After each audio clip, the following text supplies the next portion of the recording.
Hello, welcome to the extended cut of my independent study on the geospatial context of the Russo-Ukrainian conflict. I wanted to make this extension to provide further context, specifically in the analytic figures I had generated while undergoing the study. So, without further ado, let's get right into it. The first figure I generated pertained primarily to the population values of the top 5 most populated cities in the year 2009 within the country of Ukraine.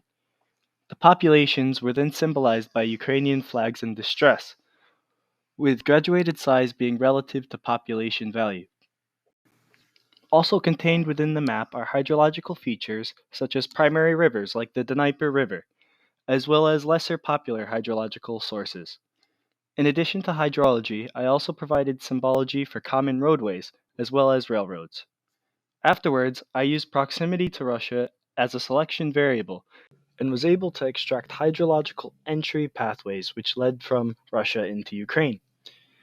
This was done to get a baseline understanding of population distribution, combined with visualizing natural and man made infrastructure contained within Ukraine and relative to Russian proximity.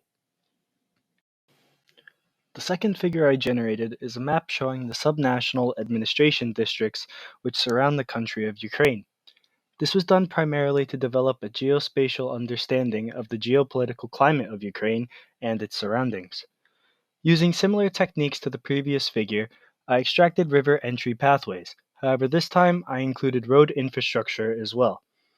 In addition to that, all was symbolized relative to their position on the conflict, with pro Ukrainian countries and features symbolized in blue, and pro Russian countries and features symbolized in red. The third figure generated is the first series of Voronoi diagrams utilized in my analyses. Here I conduct a bivariate analysis related to area and population distribution within Ukraine. The point data utilized was the same point data from my first figure, and therefore pertains to population values from the year 2009.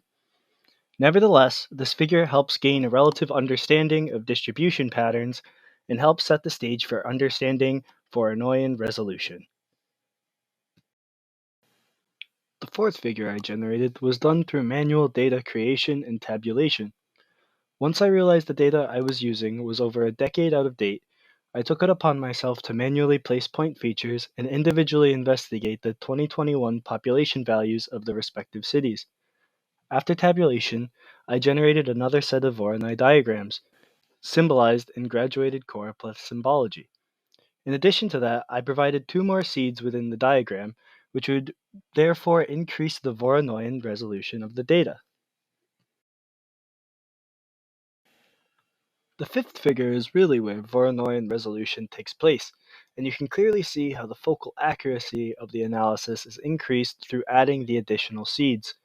In total, 20 seeds are provided, nearly 3 times the seeds in resolution of the prior figure.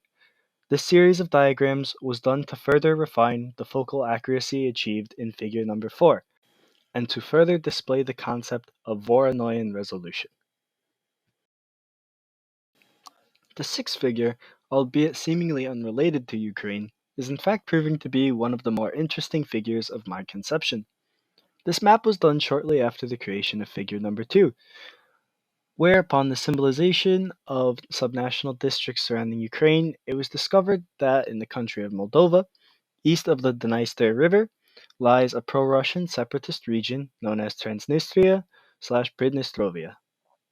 After discovery of the region, I created a new project using my downloaded Moldovan subnational district data and made a map of the country visualizing separatism. What makes this figure interesting is its relation to modern developments within the conflict, specifically a drone attack and subsequent series of explosions within the region on the 25th of April this year. The seventh figure is the Sorted Spatial Interactivity Index. Essentially, what I did was convert the gravity model into a tabular format, then utilize graduated color symbology techniques from my experiences in GIS, visualizing the data in a way that can be more easily understandable. This table is a bit more complex than it looks, so you might want to sit back and relax.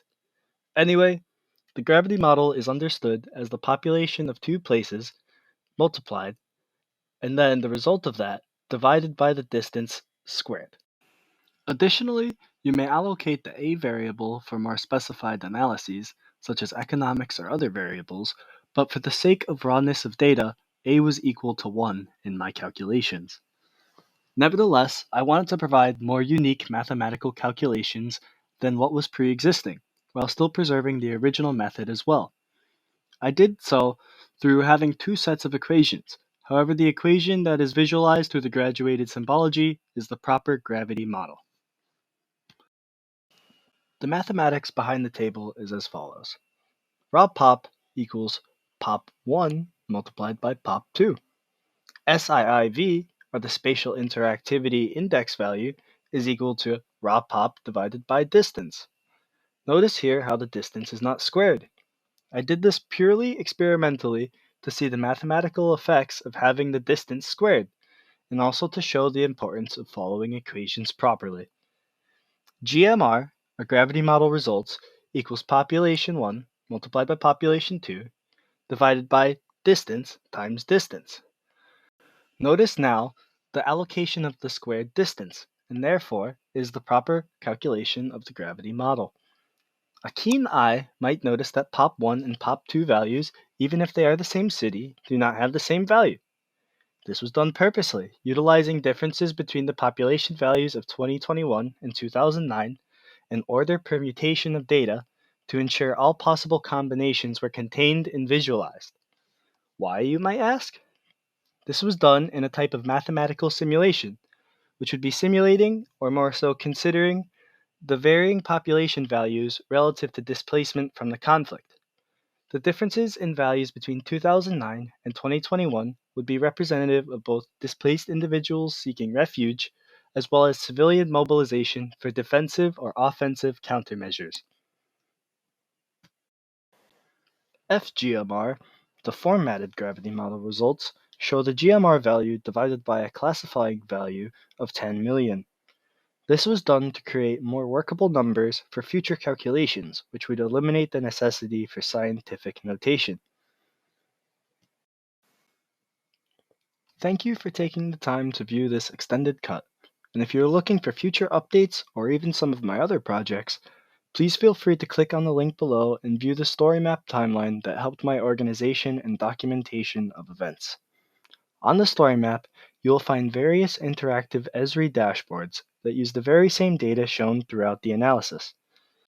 In addition to that, you can see exclusive footage from both pro-Ukrainian and pro-Russian demonstrations in places such as Taiwan and Belgrade. It's something you definitely don't want to miss out on.